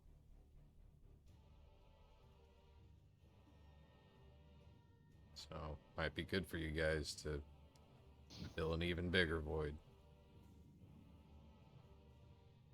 Rylock's words kind of catch everyone off guard. You guys weren't expecting Rylock to step away. Though, he hasn't been around quite as long as some of the other members of the group. But how does that make you feel?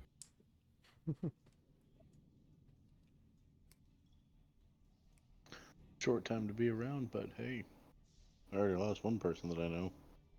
What's one more?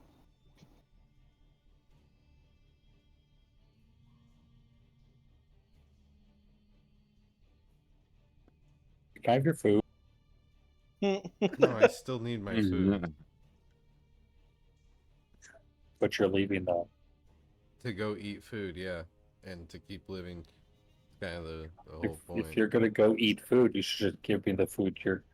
Because you're gonna go eat other food. Just give me the food you've got. As Bart is saying actually, this, I'm trying to slide food into my pouches from this banquet, if there's any left.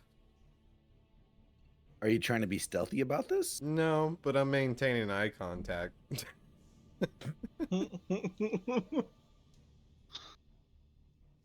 I hear you, but you know, just because I'm not gonna be around right now doesn't necessarily mean won't need me again in the future to help you get more food. And in order for that to happen, I need to eat in order to keep living to that point. So, less food now, more food probably later.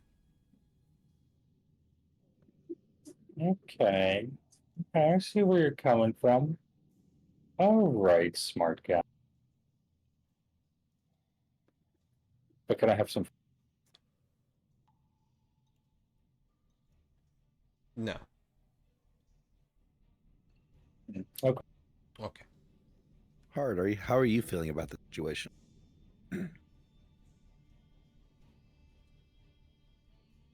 You're just kind of numb right now. Okay. So we think kind of ahead to you, Kairos. What about you, Time Man?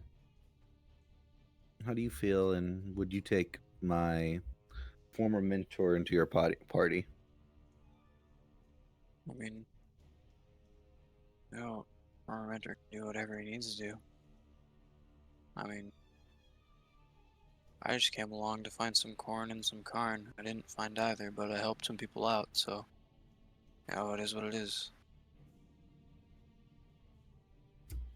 I'm just trying to get back to my. All right.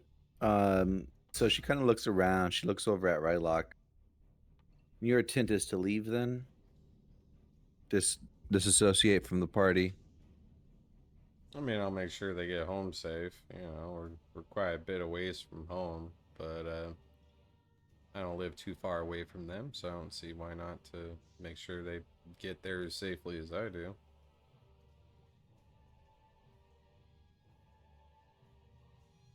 And speaking of staying safe,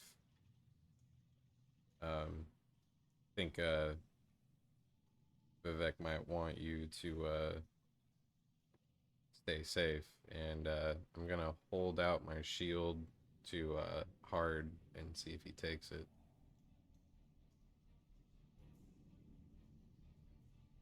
Yeah, I'll take it. Cool, regular shield. And I'll walk away and then go back to where I was. See if there's any food left to pocket. There's not. Okay. Since has everybody sort of agreed or share their opinion? She looks around, she looks at you, Rylock, and you won't be adventuring further with them to go after, and she kind of looks over at Kairos. You said corn and carn? You will get rewarded for your service today here. But for the main pundits, it does afford to that group. And she's and you see her kind of apologetically says, And nothing. I don't mean any or I don't mean any negativity in relation to your input on it. But if they are going after the person that did this to my grove, I must help them as much as possible. You see her kind of rummage through, and you see her hand outreach to the stone in front of her, and it rumbles and kind of shakes like a mirage, and procures a bag. She hands you this bag, and you see this bag is not loaded with coins, but it has quite a few coins in there, and it has 25 gold pieces Damn. for Rylock. Shit. Now, everyone else,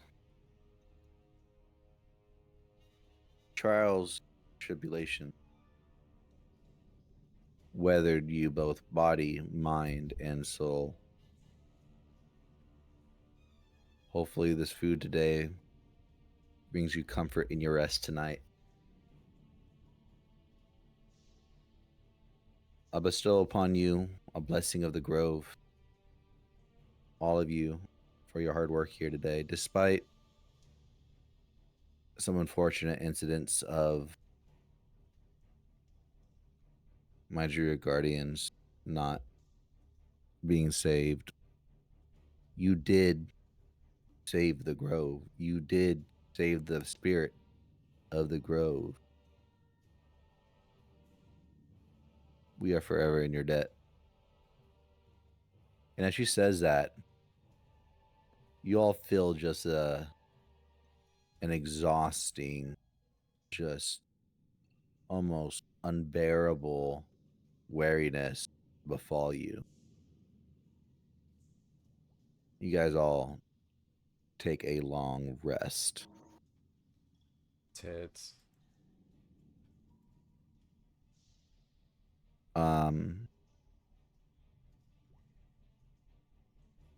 You guys wake up. A lot of the people that you saved are not around. They've all moved out of sight. Oh, 1 second here.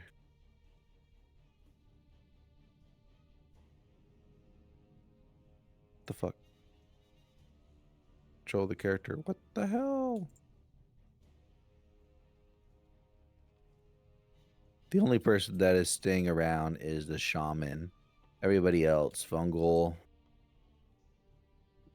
they all took off, or rather, they're not here when you guys wake up. In fact, your party is without yet another person, as your buddy Rylock, too, is seemingly gone. I did leave the bag of gold. You left the 25 gold? Yep. Okay.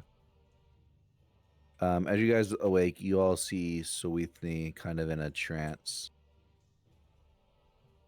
You guys feel invigorated. You guys all heal up to max. You guys all get what's called the Blessing of the Grove. Which that does is it gives you a +1 permanently to one of your ability scores up to 16.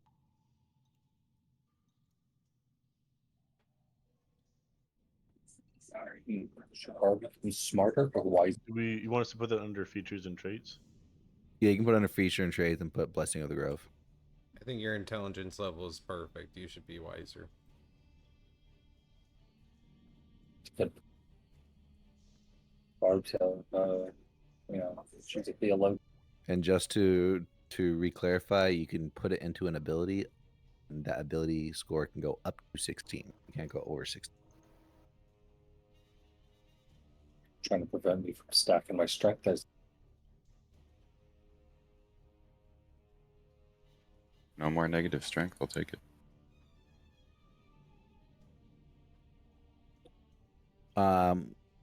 I want to know what this looks like for your character when you put it in your stat. How does that appear for you? Generally, the Blessing of the Grove will have some sort of like druidic or nature-like feature added to you. So you can be, you have a new tattoo on your forehead featuring a twig or some shit like that. But in what stat and how would you portray that in your character?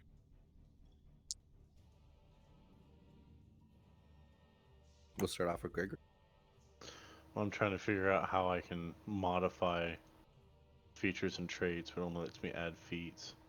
I can't have more than 2 feats, like my right Go feats to and my the left app feats. and go to Bill. You can Yeah, just hard yeah, code the score. yeah, you just click the number of your ability set, and then you just hit other modifier. Yeah. You're saying for me, what would I add in here? Yeah, I think I'm gonna do wisdom. Shit, not what I didn't mean to roll. I did that too. Oh yeah. Miscellaneous bonus, other modifier. We go up by 1.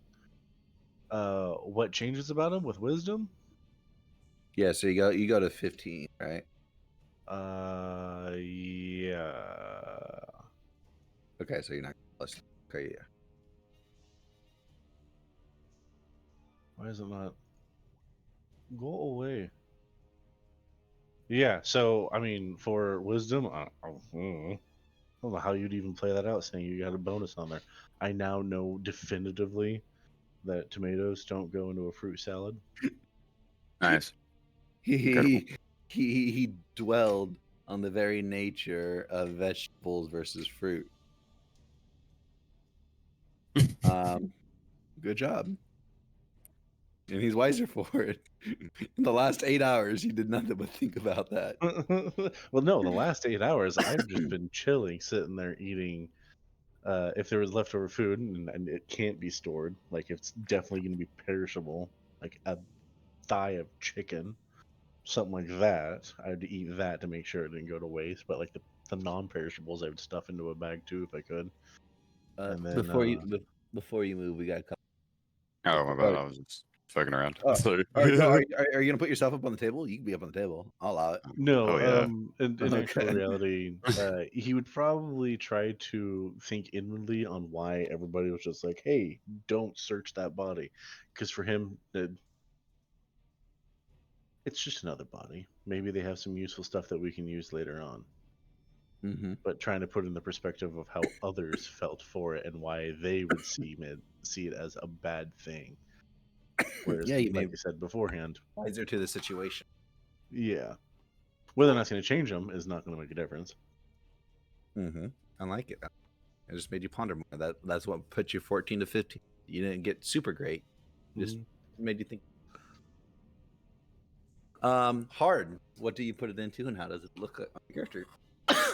Hard will be putting it into strength, and this might be a little odd, so if it's not allowed, that's fine. But when he wakes up in the morning, he's gonna kind of go off by himself and just start kind of playing his flute. And as he does, he feels inspired by Vivek's battle style and starts playing something a little high tempo with random kind of bouts of high pitched, to simulate his key pops. But yeah, as he's playing that song, he feels slightly, I don't know, invigorated. And as a result, he isn't as weak anymore and becomes a little stronger. Okay. I like it. I like it. So now he has 10 strength, so he's at 0. You are officially a non-negative character. I'm average. Let's go. I mean, it makes it really easy when you can only put it into 2 stats, right? Yeah. I didn't even think about that. Okay. Great. Kairos. Is it gonna look on you, and what do you put it into? Constitution, and there's gonna be like a tree branch growing out of my heart. Not like a branch, I guess, but like a vine, and it's gonna go like from my heart up towards my neck. You can see it like in between my collarbones. Okay, I like that. Okay. +1 to your Constitution. Okay. 15. Okay, I like it. Let's see. Next one is Barb. Barb, what are you putting Okay. into, and how's it look?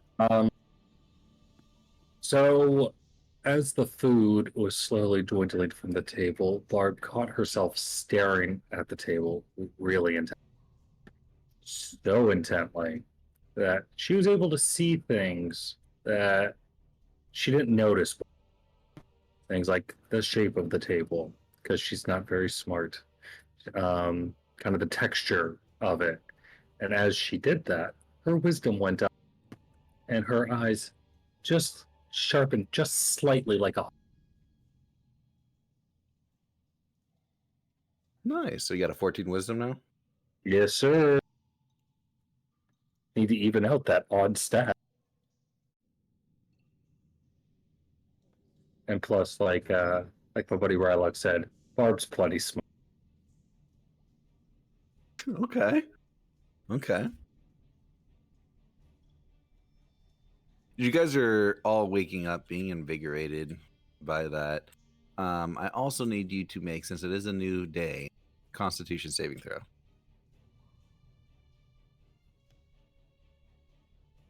This is not in punishment. This is only good. Oh, Maddie. 22. Hard. Why do you always have to roll fucking like 19s and 20s on my fucking like? I don't know, saves? man. I could have used this luck in Vegas. I'm telling you. I'm sitting there being like, bro, I just blew all my shit on D&D last week. I ain't hitting anything. Nah, D&D and I come back home, it's the 19. Fucking Iron Jesus, why, bro? Why? Am I rolling this as well, Shane? Yeah, you would for Rylock. Is this technically for being poisoned? It's not the poison, it's the ick, the ilk. the One would argue. No, I'm kidding. All right. I was gonna say, technically let me be give disease. advantage. Poisons and disease are two different things. Even in World of Warcraft, come on, dude. I will Right. let you know that Rylock had a direct vector between somebody that was diseased and somebody that wasn't diseased within the last 24 hours. God damn it. Oh. I was gonna blame Todd's last character in that giant orgy we had. I said that Blame she's Tyler, he can't incontinent. defend himself. And It's totally Vivek. really So good with his Joey- fists of fury, if you know what I mean. Kyle, what did you get for your overall? Straight 9. Straight. Okay. So, those of you, except for Todd, or excuse me, except for John Mark, or excuse me. Very Oh. awkward. Damn, Except for bro. Gregory. Except for Gregory. If you guys took a -1 previously because of the ilk, you now gain it back. Wait, So if that you would rolled a bring. what? If you took a -1 to Constitution previously, because Yeah. of a failed ilk save, you would gain it back. So Barb has failed a single con save. Can't imagine. I don't gain anything back though because I got a 9, right? Yeah, you got a 9. So you just feel rested. You didn't get any sicker, but you didn't get any better. This was like a boon, in a sense, that if you rolled really well, it would essentially take you from a negative to a positive. If you were sick, which I believe was Barb. She was at 15. She's at 14. Oh shit, really? I didn't even remember I took a negative. Damn, Yes. I could have got 1 point in Constitution instead. That wisdom bonus already coming in handy. Yeah, you realize it's out there.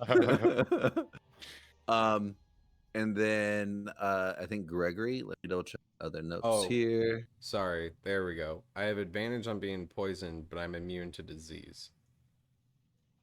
This is a supernatural disease. Fuck out of here. All right, fair Yeah, enough. supernatural magical disease. magical Yeah, I think we had this. I think we had the same issue last time too. I think it was just Gregory. I don't believe it was Kairos. It wasn't you. Yeah, it was just Gregory and Barb. Hard and Kairos was on the cusp of getting a negative, but you guys are now refreshed because of. And then, of course, your refresh restarts for your negative Constitution saving throws, Gregory. So you still get that negative -1 to Constitution for now, but as far as your accumulation to getting a -2, that's reset. Okay, cool. So it's still a great positive for you. You weren't. I think you had 2. Let me double check my note. Yeah, you had 2 more failed saving throws before you went to the -2. So Fucking good. riches. Other than that, as you guys are kind of, attributing these new looks, these new features, the more toned nature of Hard's arms and legs from this battle melody that he's developed in Vivek's honor, or looking at Kairos as overnight he seemingly has grown a large lash-like vine appendage coming out of his chest, going through his collarbone. You see Barb is now grabbing her chin and kind of doing that old man rubbing her chin thinking look as she's studying peculiarly this table. But all you guys' eyes are drawn, and Gregory too. I apologize, Gregory. But you also see Gregory. What did you put that point into, Gregory? I'm so sorry. Wisdom. Wisdom, thank you. You also see Gregory just standing, eyes open wide, taking everything in.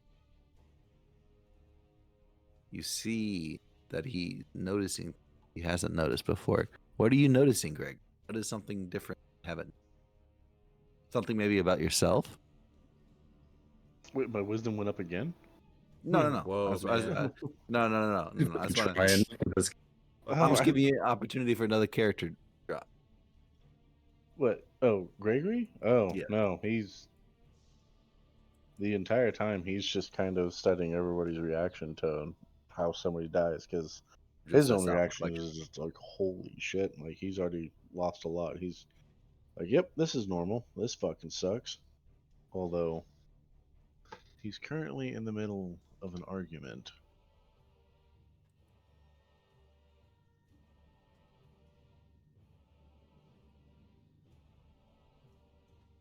Well, as you guys are, as you're in that mental argument, as you're in that mental argument, Gregory, you guys are all just kind of taking in what Sweetney is doing. Her mumbling has now stopped. And you see kind of, or hear rather, a cracking coming from the shield over here. You see the shield that once had a body has been consumed by these vines. See they're kind of pulsing for a moment. And then you see something jut out from inside as if it's breaking free. And as it breaks free, out steps a wooden figure at the moment made of vines, sinew from the rope, metal from the shield that was this gargantuan body that was attached to the shield. But you see before you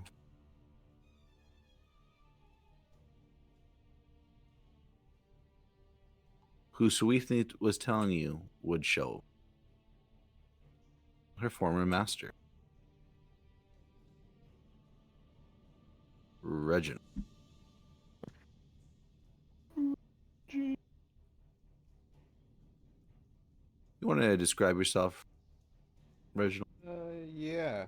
He's got he's got a really gnarly looking red cape coming off of his collarbone there. It's gnarly because of what he just crawled out of. He's got purplish red eyes. And he's got his eyes are glowing, of course, because they're made out of energy, and so is kind of his abs and his chest. There are fractions where muscles would be or sorry, the separation of muscles would be, where light is protruding out of there. He's got a knight's shield, and he's got a metal quarterstaff, and he has a thing on his shoulder that has 4 spider-like legs grabbing onto his shoulder, and it turns and looks at all of you, and then he just as of right now, his if his armor were made out of metal, as of right now, it's made out of like vines and bone and wood because of the thing he just crawled out of. But he just turns, he goes and goes, Reginald Winchester, at your service. So where are we going? So Anthony walks over. As you can tell, he's not sure what he's supposed to do right now. That's why he wants to know where to go. I guess you might as well tell him next time on Dragon Ball Z. Hey. For real this time? Yeah, for real this time. Okay, so just double check. Just making sure. That was fun. Thanks, guys. Appreciate pushing the time back to accommodate me. I Yeah. appreciate that. So, No worries, no worries. This was kind of towards the end, getting a little boost here and there. I do have everybody's XP chart if you guys want to stick around a couple moments. I have to adjust. Go ahead. Sorry. I was like, I ain't going anywhere. Okay. I do have to adjust a couple things for the RP you guys just did, so give me a few moments to update the RP totals.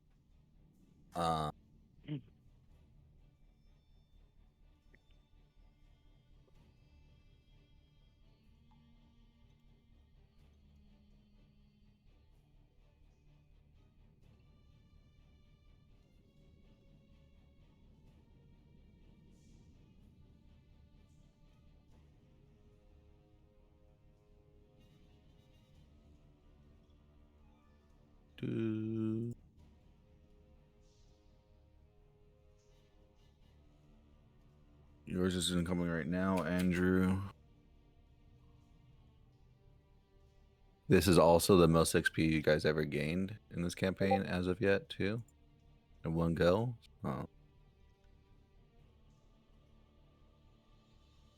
Go. Hey, thank you. Could one Yeah. argue that I was technically part of that fight? Are you talking about your new character? Yeah. You can get the same XP that Vivek did. Oh no. Means you got nothing Was- because he's dead. He big dead. I'm okay with that. Yeah. Oof. I love the vicious mockery, dude. Hold on. IRL, that's just not true. Should have taken the money. No, I don't know. I'm just fucking around. You say that so brutally, though. Do we love it? Well, Your character is going to be at 17,000. Okay, thank you.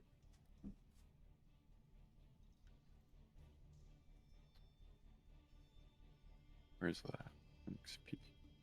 There it is. Oh, on the cusp.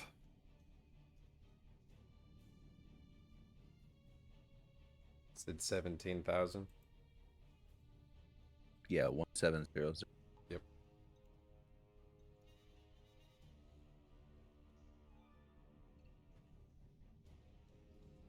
Oh, damn.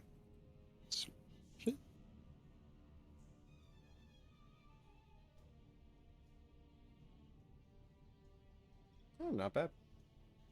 I'll take that. Thank you.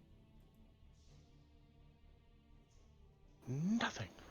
I was expecting like a little sliver. Yeah, that is quite a big chunk. Yeah. Still didn't find the corn though.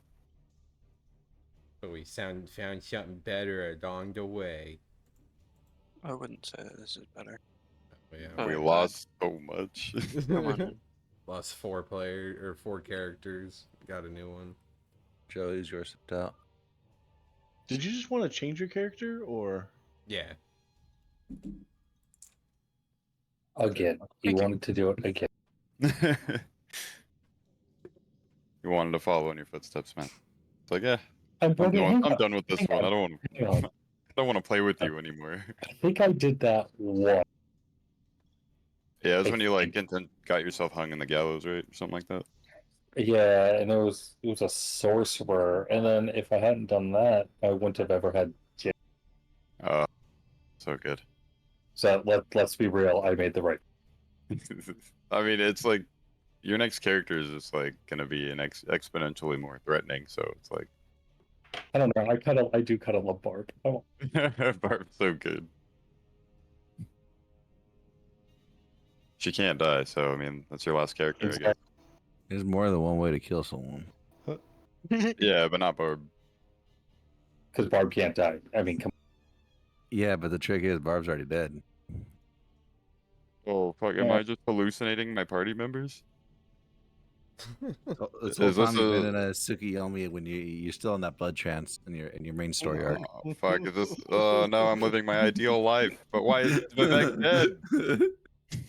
dead? Doesn't make sense.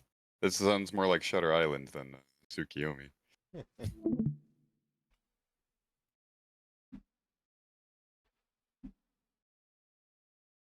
Hey, GG's guys. Yeah, There, GG's. GG. Yeah, thanks for the Hey. content, boys. Jeez. Yeah, it's a lot of. Thought you died, Tyler. Maybe get good next. Damn. One day. One day.